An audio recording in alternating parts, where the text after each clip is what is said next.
Other aspect of that, definitely that is very true, is the fact that, a lot of us in the younger generation, I mean, I'm sure you older people know this very well, that we're very caught up with things like with social media and things like of that sort. But I feel like some of you are maybe not as familiar with it. So I am definitely would like to invite our social media people, my social media man, my main social media man, Andrew and Dane, to talk about this. And no worries, just hold on to it. Just hold on to it. Thank you. Yes, so we would like to I would like to basically educate the public, basically, on the social media tools and why each one of them are important, and why, I mean, people could criticize them saying like, oh, we're on our phones too much and that sort of thing. Tell us like why, like all the social media aspects and why they're so important.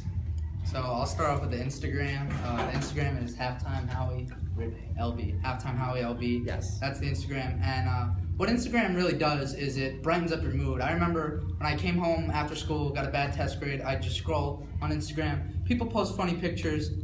I laugh. What Joe was saying, laughter really just brightens up the mood. And yeah, so Instagram, I feel, captures the moment with surfing too. If you see a cool surf picture, like wow, any picture you see, you're just incredibly amazed by, and it's a great tool to advertise as well, because more people are using Instagram more and more. I remember when I first started surfing, my friend was like, get Instagram, and now it's everywhere, everyone has one. So yeah, Instagram really does push things forward, and it gets the word out. So the Instagram is Halftime Howie LB if you ever want to check us out. And now to Andrew, our main social media guy. Thank you so much, Dane and Rocco.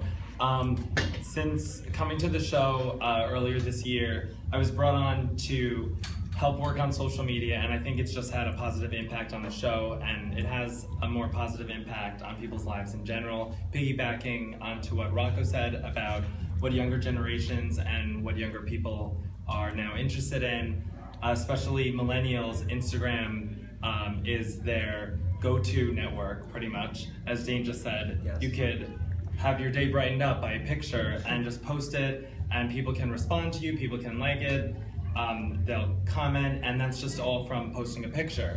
On Twitter, you can connect with anyone instantaneously, and it's so interactive that it makes it really innovative and pretty cool to just talk to anyone, whether it's a celebrity, your friends, anything like that. Almost everyone's on social media now, and I just feel like it's a new way of expressing creativity and innovation and helping improve people's lives, pretty much. I know that we've had a lot of stories about, I think a lot of the adults, maybe what they may be a little confused about is that they often see on the news things like negative stories, people texting while driving, or instances where, they're posting something really embarrassing or compromising themselves on the internet. I think what people maybe would be interested in knowing is what are the do's and don'ts of social media? I mean, each of you can weigh on this. Okay, so the don'ts is for the younger generation is don't post anything that you'll regret. So that's drugs, alcohol, whatever.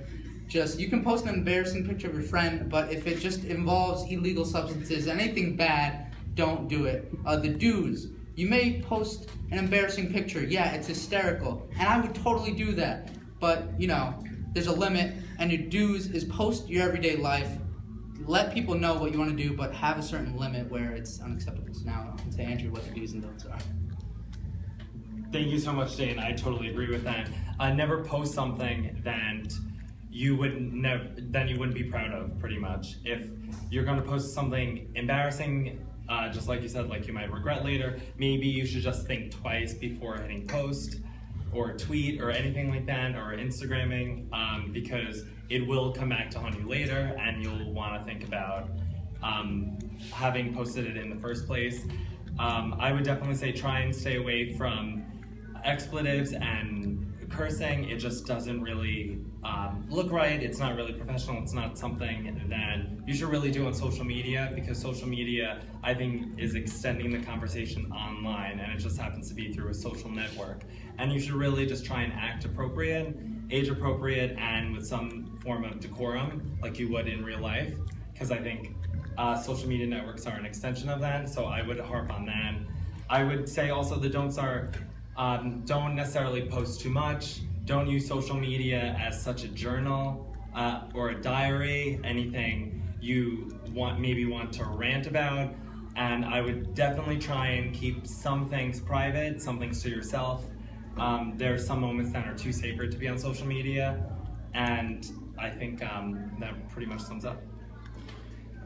Thank you so much to you both for doing this. I think that this would definitely, you know, because we have so much of an audience that that tunes into us every week, and you know, most of these people need. Like they don't. I'm not sure they all have the same grasp of social media. I mean, they're starting to get into it now, but pretty much. But basically, you know, I think we need a bigger education, you know, for people to understand, and you know, to know that this is pretty much here to stay, basically, and it's going to evolve as we as human beings evolve in the years to come. So thank you very much, you guys. Thank you.